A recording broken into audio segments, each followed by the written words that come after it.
Hey guys, welcome to this week's edition of Chewing the Fat with myself and Dean Kilby. Hello, Dean. This week we're going to be talking about what it takes to get started, because we've been talking to a lot of people in the last week or two about actually getting started, and also staying on the protocol versus trying to do it your own way and be clever.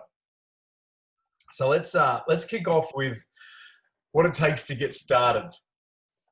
What do we deal with when... What do you reckon? What did it take for you to get started? Well, and I've spoken to this about a couple of people before they called you and said they'd do it. And it was giving up that I knew how to lose weight, which intellectually I did. I've done it before. I've done it a few times. And also giving up that I only had 5 or 10 kilos to lose.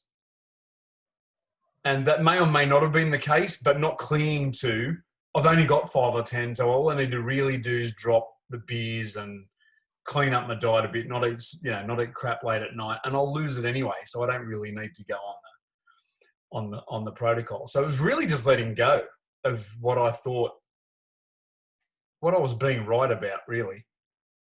And just going, look, sod it. Okay, let's just give myself over fully to it and see what happens. And if it works, it's great. And if I find out a lot of stuff along the way, awesome. And if I don't, then what have I lost? I was only going to do that anyway. Yeah. Whatever it takes, whatever it took for you to get started, if you're at the source of that, you should bottle it so we can freaking sell that too. Because I don't know, in my experience of attempting to contribute to people and coaching them, and I don't know what it takes to get started. I mean, there's people are committed anyway. I don't doubt people's commitment. You know, they're committed, and then there's just something in the way, and whether it be handling their health or just starting anything. Human beings procrastinate and kick the can down the road, you know, for however long, and then justify not starting with all the various reasons and explanations and justifications from, I'm not ready yet, but when I am really ready, I commit to things 100%, which is always just bullshit. People I was talking about that to someone today, and I said, it's like people that brag about having heaps of money. They're the people that have got nothing. They have an appearance of looking like, but people that have got tons of money don't need to go walking around telling people. A few weeks ago, I caught up for dinner with this billionaire. He literally rocked up in tracksuit pants, a jacket, like zipped up to here because he was cold, and he was wearing tracksuit pants, unshaven, and thongs. He looked like a homeless person. Yeah. My mum was in real estate, and she used to always in Camden walk it like we'd go into a shopping centre. It was in Camden. Oh, right. There you go. It was in... Everything's in Camden. It's the hub of the universe. It's the epicenter. It is. So, and we'd walk in there, and she knew everyone through the real estate office somehow. And, she'd nudge me. And the irony of it was there's all these people looking like they've made it with the designer handbag and the latest top and the makeup and the wallet and the jeans that are from wherever, and they may or may not be in massive amounts of debt and just trying to keep their head above water and keep up appearances. And there's this massive dude in dirty blue denim overalls and a grubby white shirt that looked like he hadn't had a shower for like months. Like, I thought he was just a bum somewhere that I hadn't seen in Camden yet. And Mum goes, "See that guy over there?" I said, "Yeah." He goes, "He's probably the richest guy in Camden." I said, "No." He goes, "He is. He's got a couple of big farms out the back of Camden, and he's rolling in coin." What? Astounding. Yeah. So, I get what it takes. I get what But it being takes half to start with. Filipino, I mean, you talk about, hang on, the brands. You talk about the brand. I'm just thinking about the Filipinos. It's all about the brands, man. Yeah. You have to have the Louis Vuitton. You gotta have, they can't. But yeah, keeping up appearances. You were saying. Yeah. I mean, and like, I get what it takes to, because, you know, how I probably did most things as well was through that justification of, uh, you know, I don't need to tune that bike this week. I can do it next week. Still going to get done. It's all right. I only need to lose 5 kilos or 10 kilos. I can just cut beers and not eat as much crap at night. Knowing that didn't make one lick of difference. I still turned up the next day and made myself a nice little food platter and a few beers and just, yeah, I've got to cut this out and then I'll lose weight. It's all good. Yeah. So I get Yeah. what it takes for people, you know, what's in the way for people to kick off and actually say, right, I'm going to start, is all the stuff they've dealt with all along anyway, that's been in the way of them kicking off anything that they've wanted to do. So, yeah, I understand. But the real power for me was in just going, all right, sod it. Let's go. Let's just see what happens. Yeah. When do you want me to start? Here's when most people start is they have shortly after their first myocardial infarction, heart attack. Yeah. Right. Or the doctor says, look here, you know, you actually have a doctor that explains your blood results in the context of what you look like. You know, because you can get mixed messages. On one hand, they say, oh, your blood work all looks fine, but you're 150 kilograms. It's like, surely something's off here. So patients are leaving the doctor's clinic with, you know, mixed messages, and all they're left with in their head is, oh, it's fine. And I don't have to do anything. You're always going to take the path of least resistance. So, you know, if you do have a doctor that looks you straight in the whites of the eye and says, listen, if you don't handle this now, you're going to die. And I refuse to continue treating you or seeing you unless you take responsibility for this. You know, the statistics in the United States, doctors, more than 90% of them at least tell their patients that they need to alter their diet and lifestyle. But less than 20% of patients actually recall having heard that message. Well, I can totally understand that, because what they do here is your bloods are fine. Yeah.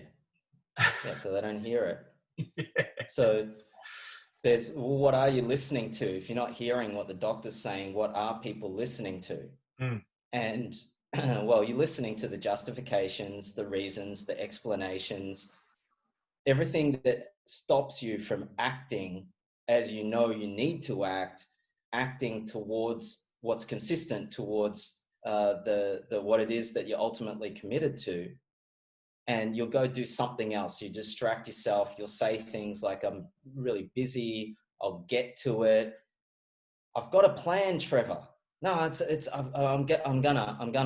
got a plan. I know what I'm doing. Leave me alone. I know. I've thought about this a lot. People think thinking about things a lot is action. No, it's not. They're just random thoughts. They're not even yours. You think you're that original that you came up with, that whatever you justify your procrastination with. No, they're inherited conversations over hundreds of years. Human beings have been saying that same old stuff for a long time. Then there's also the fear.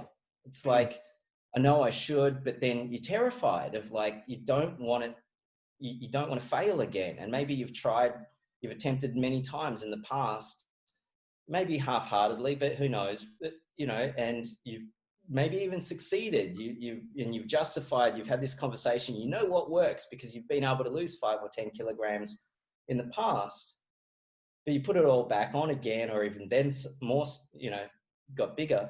So you kid yourself thinking that you know what works. Well, clearly it didn't work.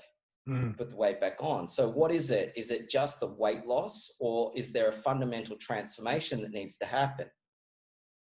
And there are people that have been following me for 3 years listening to me bang on about, the why and the difference it could make and how you go about it. And sometimes they even send me a message. Oh, I've been following you for a couple of years and I thought it's about time. It's like, how do I get started? And I tell them how to get started, and then I don't hear from them again.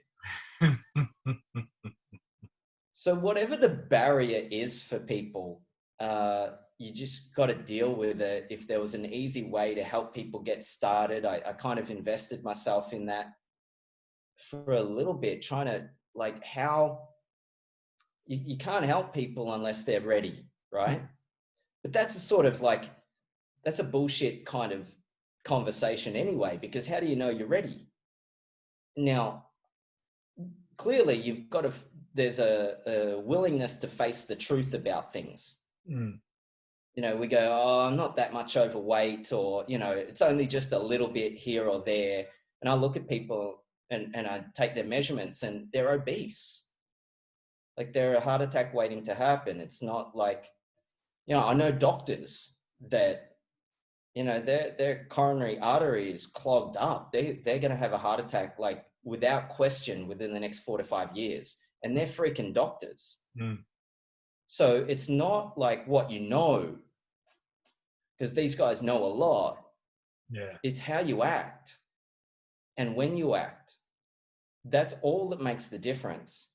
So, you got to face the truth about things. And I don't know, in my experience, there's no right time to face the truth about stuff.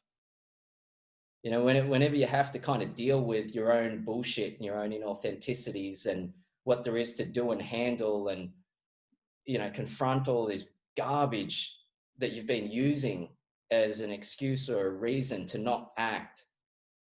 And you got to face that. It's always at the wrong time, because there's never a right time to face the truth about things. So whenever I've had to face the truth about things for myself, it's always at the wrong time.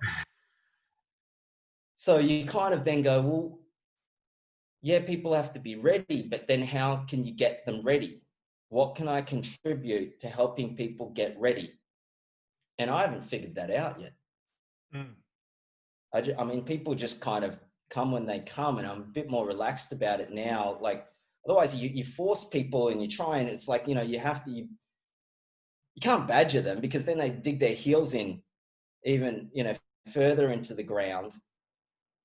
Once they're started though, it's like jumping off the diving board or the platform 10 meters high. You're up there, you're scared shitless, and, should I, shouldn't I?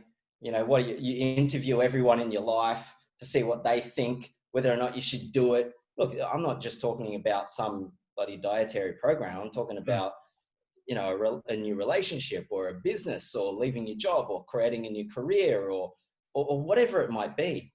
You want to start something new. It's unfamiliar. So of course it's a little bit scary, but you try and interview. It makes no difference. Everybody else's opinions, it makes no difference ultimately in what it takes to just act and jump off that platform. But once you jump, you can't, you're like falling now. You've jumped. You're not in a conversation for should I or shouldn't I. Now it's like, how big can the splash be? How far from the platform can I land? What tricks can I do in midair? It's a whole different ball game, but you've got to take that jump. You've got to leap, and whatever it takes. I don't know. People listening to this who may have experienced being stuck and procrastinating and putting things off, you just got to start. And you know what? Oftentimes you'll start and you fail. You start, you trip up. But if you're smart, how you would start is you would start with a coach who, a coach doesn't stop people from failing. I mean, I tell you what's brilliant. I watched this video of, what's that, Goggin or someone, Luke Goggin. I don't know, have you heard of him, Trevor? No. Oh, he's some toughest guy in the world or something. And he's done all this military training and all these ultra marathons, and he's like fittest guy, toughest guy, whatever. Anyway, he tells the story of his upbringing. It was horrific. you know, he's African American, and he grew up a father that beat up his mother, and when he was, I don't know, 8 or 10 years old, he had to do something about it. He jumped on his dad's back, and his father beat the shit out of him. And then his mother conjured up the courage to leave and, you know, raised him and worked 3 jobs, and he was just a lost cause and really didn't know what to do with himself, and blamed his dad and blamed his past and his upbringing and his misfortune and his skin color and all this stuff for not being great, not honoring who he really is as a human being, and doing things with the degree of excellence that he knew perhaps might be possible for people, maybe not him at that time, but then at some point he trained as a Navy SEAL, and this was it. And he faced his demons and faced his father, etc. And, you know, he's highly acclaimed and, you know, highly awarded individual, and he's given this acknowledgement speech, and he acknowledges his mother for never picking him up when he fell. You know, he had to learn how to pull himself up time and time again. See, a great coach doesn't help you. A great coach creates the space for you to fall and allows you to fail, so you can discover for yourself what it takes to pick yourself up time and time again. And then failure is not such a big deal to you anymore, because you've failed and you've picked yourself up so many times. It's like, whatever. It's just another step towards where you want to be. Yeah. It's one of the sayings that I always say about the people that have, you know, the most highly successful people have failed more times, hundreds more, thousands more times than the people that are unsuccessful and haven't tried anything. Yeah. Yeah, and it's not just a numbers game. It's like, okay, I'm just going to go fail 1,000,000 times. Yeah. No. It's along the way, you create a whole new reference. The experience of failure, it's not what it used to be. It's not something to avoid at all costs. So you mentioned keeping up appearances earlier. You know, to a large degree, often that's what it's about, why people don't start anything. Because if you failed, it wouldn't look good. Even to yourself, you know, you don't want to be known as that. You don't want people to see you try. It's easier to go, to make up some bullshit story that you just don't care. Yeah, I don't mind. I'm happy being this big, or I'm happy being however it is that, you know, doesn't work. It's totally inauthentic. And so you said, you used language, what did you say? Letting go of, or giving up, or something like that, right? That's what you're giving up, is those stories, the way in which we justify tolerating the unworkability of life right now, and then standing for something bigger. And it's only inside of that commitment that one would put their ass on the line and engage a coach. And not just any coach. You want someone who's not going to let you quit. And even when, so this is the cool thing, man. This is how much responsibility you got to have inside of a coaching conversation. What if the coach tells you to quit? What if the coach says, fuck off? Don't waste my time. See, who are you going to be about that? You know, what if a coach says, you know, if you're going to continue acting like, you know, a child and being irresponsible and have this shitty attitude, why should I coach you? Just don't fucking do it. Now, and I've been in that situation. I've had that said to me many times, right? And there's that like fork in the road where you've got an opportunity now to cause a breakthrough for yourself, and you can like go, well, screw you, not going to do it then. How dare you speak to me like that? Or, you know, one other way to hear it is, wow, no one else loves me that much to give it to me that straight. And you can either go, well, I'm taking my bat and ball and pissing off. Screw you, right? You know, take your program and ram it up your backside. Or you can deal with yourself and it's like, wow, okay, no, I'm not quitting. You don't get to get rid of me like that easily. Mm. And then you get the job done. So there's got to be if you're going to start, you just got to get more interested in the outcome, in the result, than any reason, justification, explanation for why it's so hard, or why now is not the right time, or why it's not for you, or why it's not necessary. You know it's necessary because those conversations plague you. They go to bed with you. They keep you up at night. They're there in your interactions with people when you're sitting there thinking about the next year, 2 years, 5 years. You know there's that shit you've got to handle. Even if you don't know, you find it out along the way. You really, I think I spoke about it in one of the videos. One of the things I did notice was, wow, how much time did I spend worrying about which clothes I was wearing, how I was Right. sitting, was I sufficiently sucked in as to not look like a fat bastard? It was, there was a lot, another phone shot. My head looks massive in phone shots. It's the phone. All these things that were taking up a lot of time that, I would have said, no, I'm good at the time. But I did discover that along the way.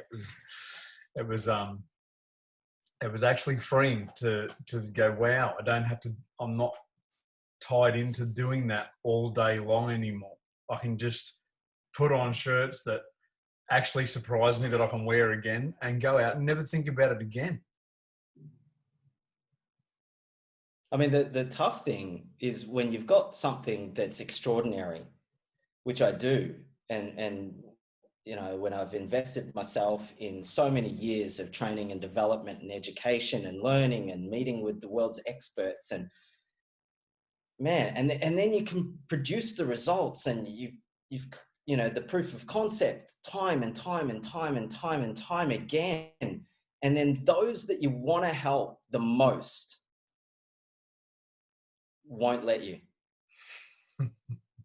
It's like and over a period of time, it's kind of like, well, what do I invest myself in then? And I just have to keep creating the space for people to participate when they participate. And in the meantime, I'm not going to wait. I get on with making a big difference in the world, because it's a conversation that goes beyond me, a conversation that goes beyond just those that I really wanted to impact.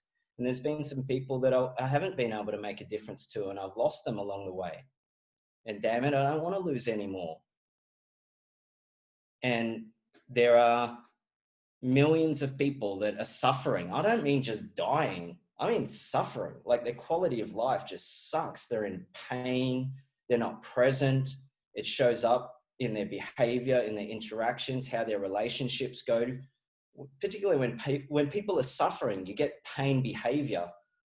And I don't just mean like that they're in physical pain. It's just like the pain when you know that there's more available to you in life. There's more that you want to get done. There's bigger games that you want to participate in, and there's barriers in the way, whether it be, your physicality and your energy levels and your clarity and your ability to just be well and pursue what you really want, or it might be some other aspect of your life, from your finances to your self-confidence or whatever, but there's other things that can really support that very powerfully. At least in this context, there's so many people suffering unnecessarily. I don't mind struggle. Struggle's like sometimes like important, because then you struggle through. That's where you get to experience a sense of accomplishment and reward and victory at the end of that struggle. But suffering is really optional. You really don't have to. But where it gets dealt with is not in the recesses of your own thinking. It gets dealt with out here in connection, in communication with people, where you get to declare what it is that you're taking on and allow others to contribute to you. Yeah. Now that process, man, whatever it takes for people to just put their money where their mouth is. Actually, you got to pay for stuff. I mean, that's just the currency of the freaking world. Well, I mean, I think a lot of people don't get what there is to get out of things unless they've got an investment in it. I say that Totally. I say that a lot of times. You know, once you start giving stuff away for free, people are really blasé about that stuff because what have they got invested in it? It doesn't really matter if I keep going or not. And the irony of you know, what you're talking about as to when you start and all that sort of thing is, you know, there's conversations I've had where people are like, yeah, I just don't know whether to start now, or, you know, there's a lot of things I'm dealing with at the moment, so maybe I should deal with them first. And it's like, there's the irony of it. No, this will help you deal with those things more powerfully. Don't wait till all your ducks are in a row before you try and put all your ducks in a row. They're already there. Yeah, exactly. Now's when you need the coaching. Yeah. And also, who's dealing with it? You know, is it the same old person that's failed time and time again? Or, you know what, is there an opportunity for you to have a breakthrough now? Yeah. And the moment, like, things shift. The moment you commit and you put the money down and, I don't know, whatever process there is to get started, you know, in this situation with my clients, pay the money, fill in a form, send it to me, schedule your initial consult. Like, there's a process. And the way in which, this is an interesting thing, the way in which people attempt to engage me speaks volumes of how much of a fucking pain in the ass they're going to be to coach long term. And people don't realize, they're so in their head, they're not responsible for, wow, am I setting myself up to be attractive as a coachee to this coach that I'm committed to engaging? Because it may get, if you piss fart around, and it's happened a lot, I just say to people, sorry, you've taken too long. I'm not willing to coach you. Why? It's got to be pleasant for me too. Well, and as you pointed to, there's, you know, if they're going to be like that about starting, that's how the whole program is going to be. Totally. Well, and it won't even last. They'll get shitty about some little thing. They'll act like a juvenile delinquent, and then when held to account, then they'll crack the shits and go, well, not doing it then. It's like, fine. But that's what I've structured it that way, because, you know, a lot of coaching structures, you pay a large amount up front, you commit. And look, the success rate's not that high in those types of structures. Yeah, they get some winners, but man, they've got to go through a lot of people to find those winners. And I'm not committed to that. I'm committed to, if you engage me, like, it's 90% success rate. And I lose sleep over those that fall off at some point for whatever reason. You know, they let the circumstances of their life, you know, take over. And because I got to tell you, the enthusiasm with which people start, it doesn't stick around. I mean, you know, the time from, they get started, they fill in the form, pay the money, we have our initial consult, they're juiced up, man. It's amazing. By the time that next coaching call comes around 1 week later, it's like they left me and went back to their life, and resignation and cynicism was there doing push-ups, warming up, waiting for them. Right? And however long the inspiration lasted, usually it's like until someone has an opinion about what they're doing. Or they feel a little bit hungry, and then they deviate, and then they go, oh, screw it, I've screwed it. And it's like, there's so many things I want people to discover and learn along the way. One is to forgive yourself. Yeah. People have to learn that, and don't trash your life over one little indiscretion because you ate something you weren't supposed to eat. And now you're going to ruin the rest of your life because of that. You're an idiot. Like, you just get in communication and get that complete. I mean, that's the coaching structure. So look, I don't know if that helps anyone get started. I mean, people should call you, Trevor. People should reach out to me, and it's like, have a straight conversation. It's like, I want to get started, but here's what's in the way for me. This is what I'm worried about. This is what I'm concerned about, and get supported. We're trying to figure it out. I think that's the biggest. That's the biggest issue, is people try and figure things out themselves. Yeah, got to know the answer before they move forward. Yeah. Right? And it's like, they've got the answers. If it was all the answers were already there, you wouldn't be procrastinating. There would be nothing to figure out. You would just act. You would just go. So the stupidity, and yeah, people are stupid because you listen to the voice in your own head. That voice will ask a question. Oh, why do you keep doing this? Or what, well, that voice, that same freaking voice, answers that question that it just asked. Imagine just a person standing there in the corner going, oh, why can't I have what I really want? Well, because you're a freaking idiot. I mean, if you saw them doing that, having that conversation with themselves, you'd think they're insane. That's you.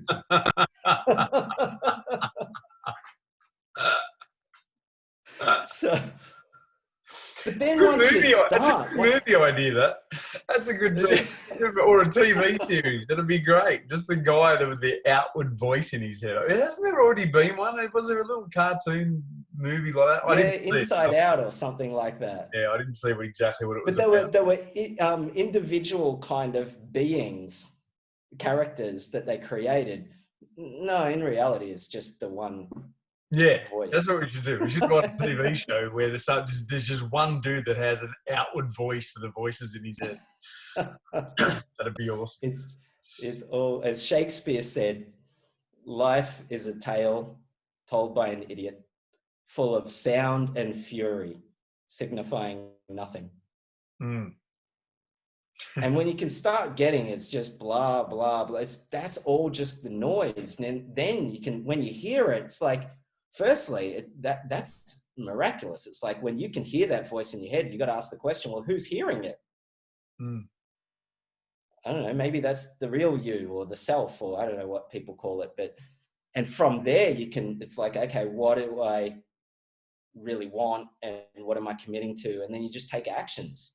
All that noise is always going to be there. You're never going to get rid of it. All these people that think you can quieten down that noise and you can meditate and you've got to, all this stuff. It's like, Buddhist monks who sit and meditate for decades, they can't get rid of that voice. The arrogance these days of people who think they can do a couple of yoga classes and now they're enlightened. And it's like, Gandhi was enlightened. He transformed when he got thrown out of the train in South Africa. And then it was that moment where he discovered maybe my life could be about something bigger than my own self-importance, and seeing what I can get away with and how to cover my own ass and looking good and all that sort of stuff. Maybe I could get up to something worthwhile. And he didn't just sit on a rock and meditate and be enlightened and experience nirvana and all that sort of stuff. No, he performed. He got up to something. And if you're up to something, yeah. Speaking of that, it's a good segue into staying on the protocol. What does it take to get the results in the designed time frame within the design parameters of the protocol? Yeah. I mean, if you consider getting started and whatever you have to deal with to bring forth that commitment and that kind of a human being that's now willing to handle this skin bag, then that's just the beginning. And now you got to practice over a long period of time. What does it take to live that possibility? What does it take to act true to what you said now you're committed to? And you think that those thoughts, those negative, disempowering ways of being are just never going to come back and haunt you? No, they're all going to be there for the rest of your life. So you've got to develop yourself now over a period of time in, okay, when I have that thought, I'm hungry, or it's time to eat, or I could really do with a meat pie, or some banana cake, or whatever it is, or No, the one I heard today was when my body craves.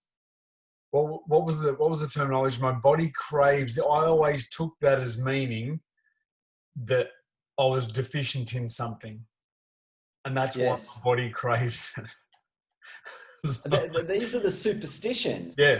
that people live inside of, Mm. and the stories and superstitions, and none of it's true, but that's what's been driving people's behavior. So along the way, you want to develop firstly, you got to have a breakthrough in listening, Yeah. like listening to the coach, following the instructions. What instructions? The instructions, it's like on what's written on the page. Do as you're told. Like actually read it. You'd be surprised how much people just aren't present to, like, they can sit there and read the page and it's there in front of them. They've got the resource, and then they start acting something so different to what's on that page. Yeah. And, so the coaching sometimes it's like, okay, pull that page out. What does it say? And what does that look like if you were to do that? And so you start to connect with what you need to do versus the automaticity of what you're used to doing. And people are used to convenience. People are used to just whatever they grew up with or whatever they think should be okay. People even use that freaking language. Oh, I thought it should be okay. Is it okay? I don't know. How would you find out? I don't know. How about looking at the sheet? Is it on that sheet? No. You tell me, is it okay? Well, it's not on the sheet. So then if it's not on the sheet, does it make it okay to stick it in your face? It says on the sheet not to eat anything that's not on the sheet. So how do you think you're supposed to act? So you're telling me I'm not supposed to eat that food? Oh my God, that's right. Listen, Trevor, you're going to be coaching people. Like, this is what it looks like to coach. And there's a step that they miss, and you can't just explain it to them. You've got to go all the way back to step one and walk people through it. Now, why is this important? Because we're committed to people mastering the internal state and having power with their word versus being at the effect of, muscle fatigue means I've got to eat a chocolate bar. Or I heard my stomach grumble, so I had to eat half a barbecued chicken. Or, I felt like I needed a reward, so I ate, fish and chips to time. And I thought that reward, then after that, I'd really commit for the next 2 weeks. The problem is those dopamine receptors in your brain go ding, ding, ding, ding, ding with a little bit of that food, and then you can't help yourself. There's a physiological sort of pull towards consuming more of those foods, and it gets harder and harder. So you've got to sort of have an awareness and be coached to develop an awareness of, am I really hungry? No, I just heard that voice in my head say, I'm hungry. Or I felt hungry. Hang on, is hunger an emotion? Well, no. So then what is it? Maybe it's a mental state. You said, I am hungry. And then you, in that moment, were the judge, jury, and sentencer to being a hungry person. Of course, you're going to see and act appropriate with being a hungry person. So you got to develop some mastery around that over time. And then just discover performance as performance. And that's in and of itself is a difficult thing to grasp, because people are obsessed with performance outcomes, or in other words, the results. People are, you coach them and you say, get on the scales, follow the instructions to a letter. Will you do it? Yes. Only step on the scales once a week, no more. Sure, not a problem. They're getting on the scales every freaking day. And you're not a responsible human being to do that. Why? Because you look at the performance outcome, the number on the scales, and you have an internal response or reaction to that, which is then going to alter how you act in that day, and you may or may not stay true to the protocol. Yeah. So there's a discipline that's required over time. And listen, you know, if you're overweight, if you're obese in this area, you just don't have that level of integrity. It gets developed inside of the coaching structure over a period of time. So what does it take to stay on the protocol? You spoke earlier about what you have to give up or let go of, whatever justification or point of view or whatever you think you already know, that arrogance or she'll be right or whatever story. Once you're in the game, you've got to suspend the righteousness of your own point of view, the defense of that point of view. You've got to suspend the validity of your own values and what you think to be true and right and how you ought to act and what will be okay or not. No, you don't have, you've got to suspend that for a period of time and learn what you need to learn from a coach. Yeah. And it's like the scientific knowledge, but there's also the practice of it. I mean, I have people write down what they stick in their face every week. Well, but I'm just been eating the same thing every day. It's like, I don't know that. I'm not there watching you. Nor even if like you think that that's true, I don't trust you. I don't trust obese people. I don't trust overweight people. Why? Well, because that lack of integrity got you to where you're at. I'm not saying you're not trustworthy. I'm saying I just don't trust you to say what you're eating. That's why I want it written down. Now, it all occurs to people at first glance. I couldn't do that, or it's too hard. You wouldn't know unless you've jumped. Because who jumps is a new kind of human being.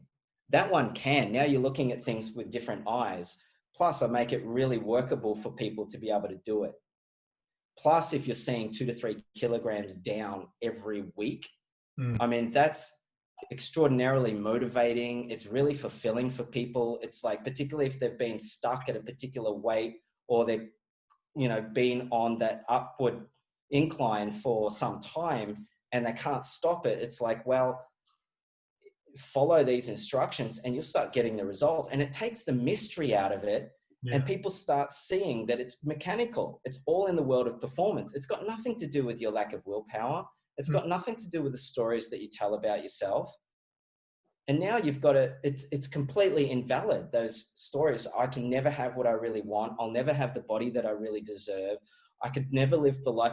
Once you start producing the results with me from week 1, like it's a linear thing.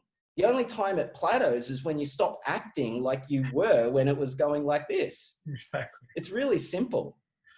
Yeah. And that's all it takes. And now people, you can manage yourself left at your own devices. You could manage yourself for a week, maybe 2. But for the length of time that's required to transform your body and honor your word and hit that target weight, not 80% and that's good enough. No, actually have a breakthrough in saying what you want and actually delivering on it. That takes time. And when you look at gym memberships, etc., people will pay an exorbitant amount of money because they think that that's the place to look good, or that's the answer, or you buy into these companies that sell you boxes full of exotic pills and herbs, and I don't understand all that stuff. None of it makes sense to me. Like, that's the answer. And then you don't act, and no one works with you to ensure you cause those breakthroughs for yourself, so you don't get the result. And people pay thousands or hundreds of dollars at least for gym memberships, and they never go. Yeah. And the owner of the gym membership, he's not out going, hey, Trevor, I noticed you haven't been here for a week or 2 weeks. Is this really, I don't feel comfortable taking your money. I'm going to reimburse that to you unless you're willing to commit and act and come into the gym and do the workouts and get the results. I don't feel like I could sleep at night unless my customers are getting the results. You think the gym owner gives a damn about your fat ass? No, they just want your credit card number. So what does it take to sustain what's required once you're in the coaching structure? A certain level of discipline and maturity and being your word and having a great attitude about it. But that gets developed over time. I don't care if people start off shitty. Fine. Then, they're going to have the transformation of a lifetime. I think it just takes doing what's in front of you. It's like an instruction sheet. A lot of people, and it's not a bad thing, most people, I would say, when they need to know how to do something, with the technology these days, can go look it up, find exactly how to do things, and go through it step by step and make sure they're doing that how they're supposed to do it so they don't muck it up. This is no different. That's all you've got to do is just do what's in front of you the way it's designed. That's it. Well, but that's in the world of epistemology where it's all about knowing, right? It's like the instructions. It's like, okay, but who's acting and how does it occur for people that they are or aren't acting the way that they need to? For sure. It's just a weird correlation between things that aren't that important. They will act that way as far as the instructions go. But then jump onto this, and now the instructions don't seem so important now.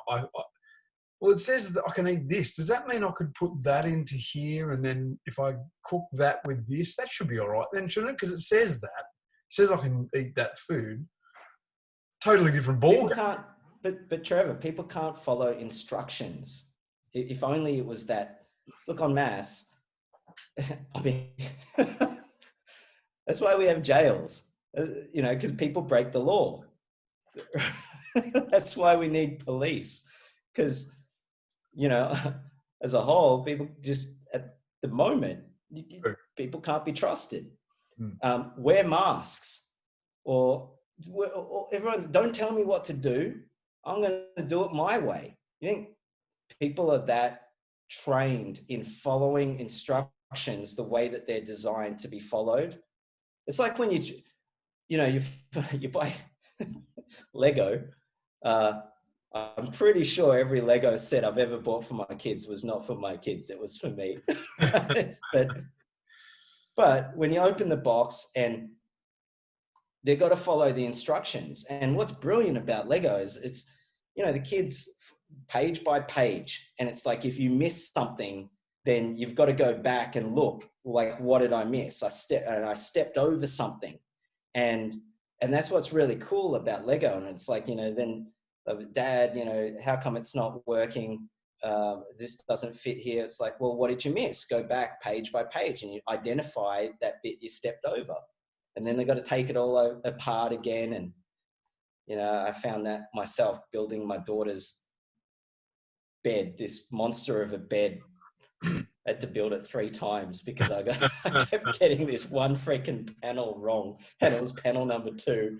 It's like, you step over something, it's like lacks integrity. You got to go all the way back to the beginning and then master it. If I ever had to build that bed again, I'd do it really fast and it would be a piece of cake. But that's what you want to develop people in terms of managing their health and managing their body and really having a good grasp of how it all works. But that takes effort, and everyone wants everything to be free and easy and no effort on my behalf.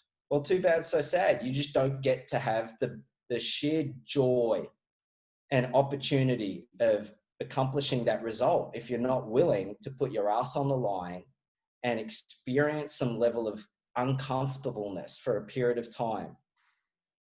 That's what it takes. There you go. So, yeah, that's really what it takes. And then it's literally eat this and don't eat that. Write down what you stick in your face hole and, call me every week. Yeah. It's the mechanics of it aren't that hard, but people really can have what they want if they just stopped listening to the voice in their head that tells them why they can't have it or why it's not for them or why it's too hard or whatever. It all gets worked out in communication if you're just willing to have that conversation and then act. Cool. All right. Thanks, Dean. Hope everyone got a lot out of that conversation. If you did, shoot us a message and let us know. And if you want to know anything else, shoot us a message and ask. And we'll see you next week on next week's episode of Chewing the Fat. See you guys. Awesome. Thanks, Trevor. See you guys.